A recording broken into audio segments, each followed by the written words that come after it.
خوای متعال جل جلاله دفرمي إن ذلكم كان يؤذي النبي فيستحي منكم والله لا يستحي من الحق.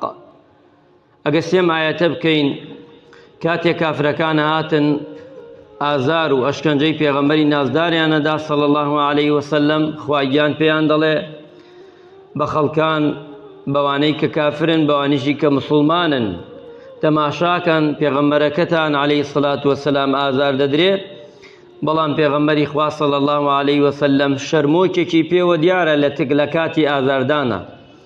لە دواییشدا دەفەرمێ پەروەردگار چاکش بزانن خوای متعال جل جلاله شەرم ناکە لەوەی حەق بێ واتە ئەم دینە تەماشایکەی هەموو شتێکی ڕوون دەکردەوە پەروەردگار ڕوونی کردێتەوە بێ ئەوەی شەرمێکی تیا بێ.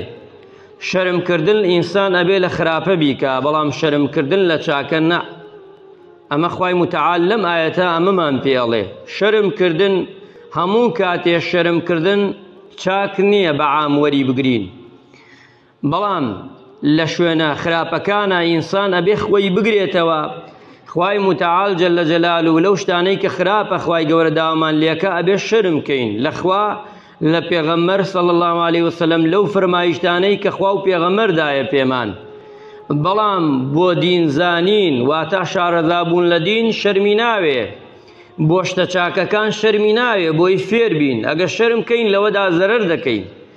بۆیە خوای متعال لە فەقەرەی دووەما لە ئاەتەکە وا دەفەرمێ یەکەمیان ئەوەیە شەرمکردن لە خراپە دووەمیان ئەم ئاەتە پێمان دەڵێ شەرم مەکەن لە دینەکەتان شارەزا بن ئەوەی چاکە شارەزا بن چونکە لە پێشینانە وتویانە ئەڵێن دوو کەسەیە فێری شتی چاکە و باش نابێ یەکێ لەوانە کەسێک کە شەرم کە تۆ ئەتەوێ فێری شتێبی ئەگە شەرم کەی هەشتی دنیاوی فێر نابی ئەتەوێ میهنەیە بگریتە دەستەوە لەو میهنەی گەرەکتە فێربی ئەگە شەرمی تیا بکەی بە جوانی فێر نابی گەرەکتە علم و زانستێ وەرگری ئەگەر ئەو علم و زانستە شەرمی لەگەڵا بوو ئەو کاتە ناتوانی فێربی.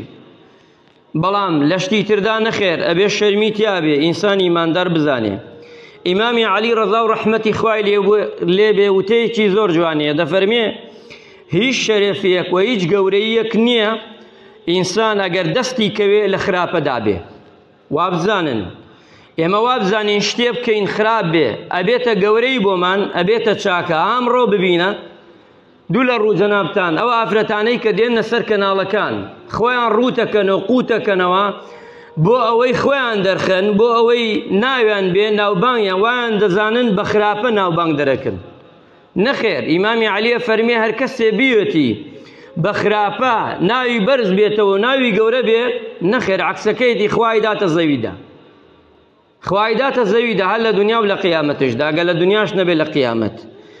وریابین ڕەوشتی خراپ ئەفەرمێ ئیمامی عەلی ڕەوشتی خراپ ئەو حەسەب و نەسەبت لە کەدار ئەکاو لە ناوی دەدا ئەبێ وریابین ئیمامی عەلی دەفەرمێ سێهەمیان و دەیفەوتێنێ سێمیان دەفەرمێ مرۆڤ لەوەیە کە هەیە نەک لەوەی کە لێبووە واتە مرۆڤ بزانێ لە چی بووە.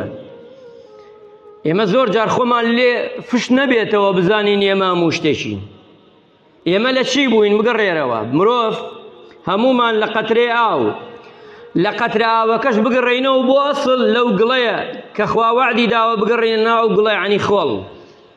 قەدری من و تۆ لای خوا جل جلاله ئەگەر ئیمان و ئیسلام نەبێ قەترێ ئاو نایێنێ گشت مرۆڤ قەترێ ئاو نایێنێ بۆی بزانی قەت فەخر بە خۆ تۆ نەکەی گشت مرۆڤ گڵێک نایێنێ ئەو خۆڵەی ژێر پێتە کە من و تۆ پێیانین حەسابی بۆ ناکەین هەمومان لەوە بووین.